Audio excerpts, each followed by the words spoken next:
Hey guys, நம்ம the geology for competitive examination lecture seriesல இருக்கோம் and இது வந்து lecture number 2 and இன்னைக்கு பார்க்க போற டாபிக் என்னன்னு பாத்தீங்கன்னா hot springs, geysers and fumaroles and இந்த டாபிக் எல்லாமே volcanic landform கீழயே வந்துரும் and இதுக்கு நான் ரெஃபர் பண்ண புக்ஸ் பாத்தீங்கன்னா Geomorphology by Savindra Singh and General Geology by V. Radhakrishnan. Welcome to my channel Success Guru and myself Panchanadam and let's get into the heading. So first எப்பவும் போல what is a geyser அதான question இல்லையா என்னன்னு பார்க்கணும் இல்லையா so ஒரு geyser அப்படினா என்ன ஆகுதுன்னா பொதுவா அந்த volcanic activity ரீசன்ட் நடந்திருக்கு அந்த மாதிரி ஏரியாவோ இல்ல ஒரு buried lava flow இருக்கிற இடத்துலயோ அல்லது ஒரு old magmatic chamber இருக்கிற இடத்துலயோ இந்த மாதிரி இடங்கள் என்ன ஆகும்னா அந்த ஹீட் இருக்கு இல்லையா ஹாட்னஸ் அது வந்து அந்த இடத்துலயே nearly thousands or even 10,000 years வரைக்கும் preserve ஆகுமா ஓகேவா ஏன் ப்ரிசர்வ் ஆகுது அப்படின்னா அது ஆழத்துல இருக்கு ஸோ கூலிங் ரொம்ப ஸ்லோவாக தான் இருக்கும் ஸோ ஆட்டோமேட்டிக்காக லாங்கர் டேர்ம் அந்த ஹீட்டை வச்சிருக்கும் அண்ட் அந்த மாதிரி இடங்கள்ல கிரவுண்ட் வாட்டர் மைக்ரேட் ஆகுதுன்னு வச்சுப்போம் அப்போ என்ன ஆகும் அது ஆல்ரெடி ஹாட்டாக இருக்கு ஸோ இந்த ஹீட்னால என்ன கிரவுண்ட் வாட்டர் ஸ்ட்ரீமாவோ வேப்பராவோ மாறும் ரைட்டா அண்ட் அப்படி மாறும்போது எங்கெல்லாம் கிராக்ஸ் கிடைக்குதோ அது வழியா மேல் நோக்கி தண்ணி மேலே வரும் அது தண்ணியாவோ ஆவியாவோ மேலே வருது தான் நம்ம ஹாட் ஸ்ப்ரிங்ஸ் கெய்சர்ஸ் ஃபியூமரோல்ஸ்னு படிக்கிறோம் ஓகேவா இது ஒரு ஜெனரல் இன்ட்ரோடக்ஷன் வாட் அப்படிங்கிறது ஸோ தனியாக பார்ப்போம் கெய்சர் என்னன்னு பார்த்தீங்கன்னா பொதுவாக கெய்சர் அப்படிங்கிறது special type of hot spring it's spray hot water and vapour from time to time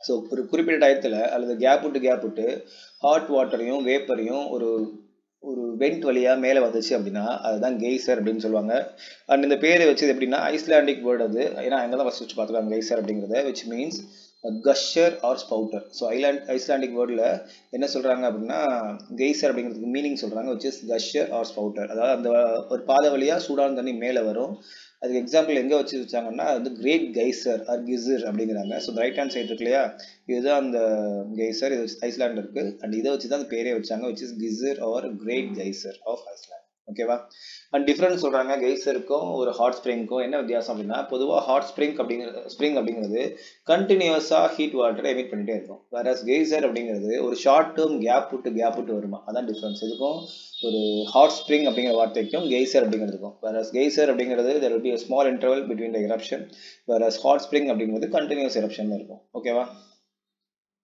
So let us see how it is formed. ஒரு geyser ஃபார்ம் ஆகணும்னா minimum 3 விஷயம் தேவை என்னன்னு பார்த்தீங்கன்னா ஒரு relatively hot water hot rock near surface இருக்கணும் அது magnetic சேம்பரா இருக்கலாம் ஒரு ஏன்ஷியன்ட் லாவா ஃப்ளோவா இருக்கலாம் ஏதோ ஒன்று இருக்கலாம் பட் சர்ஃபேஸ் இருந்த மாதிரி ஒரு ஹாட்டான ராக் பாடி இருக்கணும் ரெண்டாவது அந்த ஹாட் பாடிக்கும் தரைக்குமான கனெக்ஷன் எப்படி இருக்கணும்னா இர்ரெகுலர் ஃப்ராக்சர்ஸ்ல இருக்கணுமா கனெக்ஷன் இல்லாமல் அந்த மேலே வர முடியாது இல்லையா ஸோ சர்ஃபேஸ் டு அந்த ஹாட் சோர்ஸ் ராக் பாடிக்கு வந்து ஒரு கனெக்ஷன் இருக்கணுமா அது மட்டும் இல்லாமல் continuous supply of ground water வேணும் இது 3 இருந்தால் மட்டும்தான் ஒரு கெய்சர் ஃபார்ம் ஆகும் அப்படிங்கிறாங்க ஸோ இங்கே ஒரு ஜியோதெர்மல் கிரேடியன்ட் இருக்கு சே ஒரு மேக்னெட்டிக் சேம்பர் இருக்குன்னு வச்சுப்போம் ஸோ இது ஹாட் ராக் இருக்கு அண்ட் இங்கேருந்து சர்ஃபேஸ் நோக்கி கண்டினியூஸ் இர்ரெகுலர் ஃப்ராக்சர்ஸ் இருக்கு and there is a supply of ground water so 3 விஷயமும் இருந்துச்சுன்னா இங்கே கெய்சரும் ஹாட் ஸ்ப்ரிங்ஸும் ஃபார்ம் ஆகும் ஓகேவா ஸோ எப்படி ஃபார்ம் ஆகுதுன்னு பார்ப்போம் ஃபர்ஸ்ட் எடுத்து என்ன ஆகும்னா இங்கே இருக்கிற கேவிட்டிஸில் அந்த கிரவுண்ட் வாட்டர் ஃபில்லப் ஆகும் ஃபர்ஸ்ட் ஸ்டெப்பு ரெண்டாவது என்ன ஆகும் அப்படின்னா இது சூடாகும் போது இந்த வாட்டர் வந்து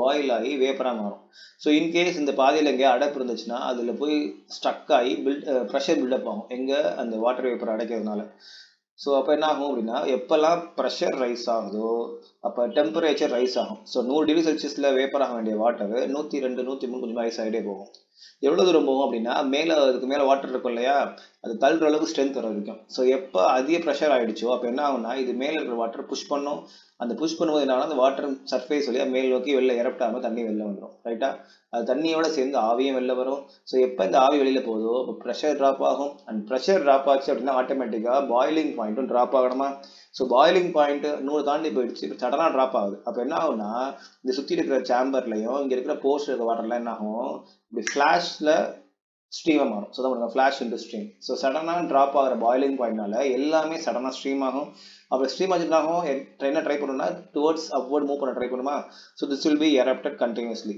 எவ்வளோ எரப்ட் ஆகும் அப்படின்னா இங்கே வேப்பரான எல்லாமே எம்டி அளவுக்கு எரப்ட் ஆகும் அண்ட் ஒன்ஸ் இது எம்டி ஆயிடுச்சுன்னா என்ன ஆகும் சுற்றி கிரவுண்ட் சப்ளை ஆகிட்டு இருக்கா ஸோ ஆட்டோமேட்டிக்காக 1 செகண்ட் இந்த சேம்பர் ரீஃபில் ஆகும் அண்ட் 1 செகண்ட் இந்த ப்ராசஸ் கண்டினியூஸ் ஸோ இதனால தான் சொல்கிறோம் கெய்சர் அப்படிங்கிறது டைம் கேப் விட்டு ஒரு ஸ்மால் இன்டர்வல்ல எரப்ஷன் நடக்கும் அப்படிங்கிறது ஓகேவா வேற இங்கே ஹாட் ஸ்ப்ரிங் கொடுத்துருக்காங்க but there is a continuous supply heat இங்கே வந்துட்டே இருக்கு வாட்டர் மேலே போகல இந்த மாதிரி சேம்பர்ஸ் எதுவுமே இல்லை ஸோ ஜஸ்ட் ஹீட் இருக்கு வாட்டர் சூடாக இருக்கு மேலே பாயில் ஆகிட்டு இருக்கு அதுதான் ஹாட் ஸ்ப்ரிங் அப்படின்னு சொல்லுவோம் ஓகேவா ஸோ இப்படி தான் hot spring and geyser form ஆகுது டவுட் இல்லைல்ல okay So let us see its type. இது ரெண்டு பிரிக்காங்க. ஒன்று வந்து pool type, இன்னொன்று nozzle type. ஓகேவா? ஸோ லெஃப்ட் ஹேண்ட் சைடில் இருக்கிற பேர் pool type of geyser and இதுக்கு பேர் nozzle type of geyser. பார்த்தா வித்தியாசம் தெரியும். pool type அப்படின்னா ஒரு பெரிய குழி மாதிரி இருந்து தண்ணி மொத்தமாக பொங்கி வருது.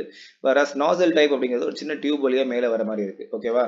ஸோ pool type எங்கே ஃபார்ம் ஆகும் அப்படின்னா இந்த என்ட்ரி இருக்குல்ல, என்ன சொல்றது, இந்த ஓப்பனிங் பெருசாக இருக்கும்போது என்ன ஆகும்னா அந்த மொத்த வாட்டரும் முழுசாக மேலே வந்துடும். ஸோ மொத்தமாக வரும்போது என்ன ஆகும்னா இங்கே டெபாசிட் பண்ணுறதுக்கான வாய்ப்பே கிடைக்காது. ஸோ ஆட்டோமேட்டிக்காக ஒரு பெரிய பள்ளமாக மட்டும்தான் இருக்கும், which is called as pool type. whereas இந்த நாசல் டைப் பார்த்தீங்கன்னா ஒரு சின்ன ஓப்பனிங் மட்டும்தான் இருக்கும். ஸோ இந்த உள்ளேருந்து வரக்கூடிய கெய்சர் இந்த ஓட்ட வழி தான் வெளில வரணும். அந்த கெய்சர் சமயங்களை சொல்லியிருக்கோம் உள்ளே வந்து மினரல்லாம் கொண்டு வரும்னு சொல்லியிருக்கோம் இல்லையா, ஏன்னா சுற்றி இருக்கிற கால்சியமோ ஏதோ ஒன்று எது கிடைக்குதோ கரைச்சி சூடாக இருக்க வாட்டர் ஆட்டோமேட்டிக்காக ஸோ கரைச்சி கொண்டு வரும். அப்படி வரும்போது என்ன ஆகும்னா இது சுற்றியே டெபாசிட் பண்ணும். அண்ட் இப்படி தான் இந்த நாசல்ங்கிறதே ஃபார்ம் ஆகுது. ஸோ அந்த நாசலோட சோர்ஸ் என்னன்னு பார்த்தீங்கன்னா உள்ளேருந்து வரக்கூடிய வாட்டர் கொண்டு வர மெட்டீரியல்ஸ் தான். ஸோ இப்படி தான் நாசல் டைப் ஃபார்ம் ஆகுது. ஓகேவா? ஸோ கெய்சர் ரெண்டா பிரிக்கிறோம், pool type and nozzle type. இன்னொன்று இருக்கு என்னன்னா fumaroles சொல்றோம், which is a vent through which there is a emission of gas and water vapor. So இதில் வாட்டர் சேர்ந்து வருதுன்னு சொன்னோம் இல்லையா. So only gas and water vapour வந்துச்சு அப்படின்னா தரையிலேருந்து அதுதான் fumaroles அப்படிங்கிறோம். So let us see what is a fumarole. The left hand side image இருக்கு பாத்தீங்களா, இது வந்து ஐஸ் ஏஜ்ங்கிற படத்துல வந்த சீன். ஸோ இதில் பார்த்தீங்கன்னா கண்டினியூஸா கேஸஸ் மட்டும் தான் வரும், இங்கே வாட்டர் எதுவுமே வரல. ஸோ இந்த கேஸ் அண்ட் வாட்டர் வேப்பர் தான் emission of gas and water vapour தான் fumaroleனு சொல்றோம். So fumarole means a vent through which there is a emission of gas and water. So fumarole என்ன சொல்றோம்னா ஒரு vent வழியா gas and water வெளில வருதுதான். It appears from a distant place there is a emission of enormous volume of smoke from a particular center. This smoke of gas emitted vent is called as fumarole. So ஒரு குழி வழியா இல்ல ஒரு ஓட்ட வழியா கண்டினியூஸா புகையும் இதுவும் வந்துச்சு அப்படின்னா அதுதான் வந்து fumarole அப்படின்னு சொல்றாங்க. It is believed that the gas and vapor are generated due to the cooling of contraction of magma after the termination of eruption from a volcano. So ஒரு volcano eruption முடிஞ்சிச்சு அப்படின்னா உள்ளுக்குள்ள மேக்மா கொஞ்சம் மிச்சம் இருக்கும் இல்லையா, அந்த மேக்மா உள்ளுக்குள்ளேயே கூல் ஆகுமா அண்ட் கான்ட்ராக்ட் ஆகுமா. ஸோ ஒரு மேக்மா கூல் ஆகும்போது அதுலேருந்து கேஸஸ் ரிலீஸ் ஆகும் இல்லையா, ப்ளஸ் வாட்டர் வேப்பர் ரிலீஸ் ஆகும் இல்லையா. ஸோ இதெல்லாம் மேல் நோக்கி வர்றது தான் fumaroles அப்படின்னு சொல்றாங்க. ஓகேவா? The gas and water appears at the earth's surface through a narrow and constrict pipe. It may be pointed out that the fumaroles are large sign of active volcano. So ஒரு இடத்துல fumarole வருது என்ன அர்த்தம்னா அங்கே ஒரு active volcano இருக்குங்கிறதுக்கு direct indicator இந்த fumaroles தான். ஓகேவா? So numerous fumaroles are found in the group of Katmai volcano of Alaska. Here fumaroles are found in group of extensive valley zone which is called as a valley of 10,000 smoker. So அலாஸ்கால ஒரு வேலியில பாத்தீங்கன்னா தொடர்ந்து ஏகப்பட்ட fumaroles வந்துட்டு இருக்காங்க. அதுக்கு பேர் என்னன்னா a valley of 10,000 smokers. அதுக்கு என்ன அர்த்தம்னா அந்த வேலியில ஒரு 10,000 லொகேஷன்ஸ்ல fumaroles வந்துட்டு இருக்கான். அதோட டயமீட்டர் பார்த்தீங்கன்னா ரஃபாக ஒரு fumarole இருக்கும் 3 மீட்டர் சைஸ் வரைக்கும் இருக்குமா. அண்ட் இந்த இடத்த பார்த்தீங்கன்னா அதாவது இந்த அவங்க சொல்லிட்டு அலாஸ்கா ஏரியாவில் ஸ்ட்ரெயிட் லைனில் அடுத்தடுத்து fumaroles வந்துட்டு இருக்கான். அந்த பாத்தீங்களா அது மாதிரி இருக்கு இல்லையா. ஸோ ஒரு சிங்கிள் லைனில் அலைன் ஆயிருக்கும் இந்த fumaroles எல்லாம். அண்ட் இதே மாதிரி இருக்கணும் அவசியம் கிடையாது. சில இடங்கள் என்ன ஆகும்னா வல்கனாவை சுற்றி சர்க்கிளாகவும் fumaroles ஃபார்ம் ஆகலாமா. ஸோ அது தப்பு கிடையாது, இப்படியும் இருக்கலாம் அப்படியும் இருக்கலாம் fumaroles ஃபார்மேஷன். ஓகேவா? அண்ட் fumarole வருது இல்லையா, அது டெம்பரேச்சர் பார்த்தீங்கன்னா அரௌண்ட் 645 டிகிரி செல்சியஸ் தான். And it may be mention the vapour constitute அதில் வர பார்த்தீங்கன்னா வேப்பர் கான்ஸ்டியூட்ஸ் எவ்வளோ இருக்குன்னா 98.4 to 98.9% of total gas. So இதில் வரக்கூடிய கேஸ் பார்த்தீங்கன்னா வாட்டர் வேப்பர் தான் அதிகமாக இருக்கும், which is 98.4 to 98.9. இது போல் சில கேஸஸ் இருக்கும் like carbon dioxide, hydrochloric acid, sulphuric acid, nitrogen and some other oxygen and ammonia இதெல்லாம் கிடைக்குமா. அண்ட் சில நேரங்களில் இது கூட சில மினரல்ஸும் வருமா. அண்ட் இஃப் இதில் வரதெல்லாமே சல்ஃபர் டாமினண்ட்டாக இருந்துச்சுன்னா தனியாக பேர் வச்சிட்டாங்க, which is called sulfatra or sulfur fumarole. So வரக்கூடிய கேஸில் சல்ஃபர் டாமினண்ட்னா இந்த பேர் தான் வைப்பாங்க, which is called sulfur fumarole or sulfatra. ஓகேவா? ஸோ இதான் fumarole அப்படிங்கிறது. ஸோ இதோட இம்பார்ட்டன்ஸ் பார்க்கணும், ஏன் இதை படிக்கிறோம், என்ன யூஸ். ஸோ பொதுவாக ஒரு spring geyser hot spring geyser fumarole படிக்க என்ன ஆகும்னா என்ன தெரிஞ்சுக்கலாம் அப்படின்னா அந்த ஏரியாவில் இருக்கிற geothermal gradient எப்படி மாறுது அல்லது என்ன டெப்த்தில் எப்படி மாறுதுன்னு தெரிஞ்சுக்க யூஸ் ஆகும் இது இந்த ஹாட் ஸ்ப்ரிங் கெய்சர் fumarole படிக்கிறதுனால. ரெண்டாவது, it can be utilized to understand the activity of magmatic chamber. So magmatic சேம்பரில் என்ன மாதிரி ஆக்டிவிட்டி நடக்குது, சே ஃபார்மேஷனா எமிஷனா இல்லை உள்ளுக்குள்ள எதுவும் ப்ராசஸ் நடந்துட்டு இருக்கா அதெல்லாம் தெரிஞ்சுக்கிறதுக்கு இந்த கெய்சர்ஸ் fumaroles ஹெல்ப்ஃபுல்லாக இருக்குமா. In fact, fumaroles are directly linked with volcanic activity where emission of gas and vapor begins after the emission of volcanic material is terminated in a active volcano. ஒரு ஆக்டிவ் வல்கனோட எமிஷன் முடிஞ்சு போச்சு அப்படின்னா மீதி இருக்குல்ல magma already சொன்னோம் இல்லையா. So அது cool ஆகும்போது தான் மேலே கேஸ் இந்த fumaroles வரும்னு சொன்னோம் இல்லையா. ஸோ இது ஒரு இண்டிகேட்டர் அந்த மேக்மேட்டிக் சேம்பர் எமிஷன் முடிஞ்சு இப்போ வந்து கூலிங் ஆகிட்டு இருக்குங்க. ஈவன் இந்த சமயங்களில் ஃபஸ்ட்டே வரலாம், fumaroles ஃபஸ்ட்டும் வரலாம், எரப்ஷன் முடிஞ்சும் வரலாம், ரெண்டுக்கும் பாசிபிலிட்டி இருக்குது. And last point, geothermal features a great benefit. So geothermalனா நிறைய பெனிஃபிட்ஸ் வருது. என்னன்னு பார்த்தீங்கன்னா நிறைய ரீஜனில் like Iceland, New Zealand, Italy, northern California என்ன பண்ணுறாங்கன்னா ஜியோதர்மல் கிரேடியன்ட் வச்சு current and as well as heat water generate பண்ணுறாங்க. ஓகேவா? ஸோ இதோட வீடியோ முடிக்கிறேன், 10 நிமிஷம் முடிச்சிட்டேன்.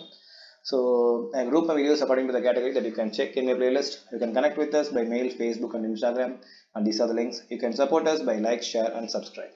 Thanks for watching. Have a great day.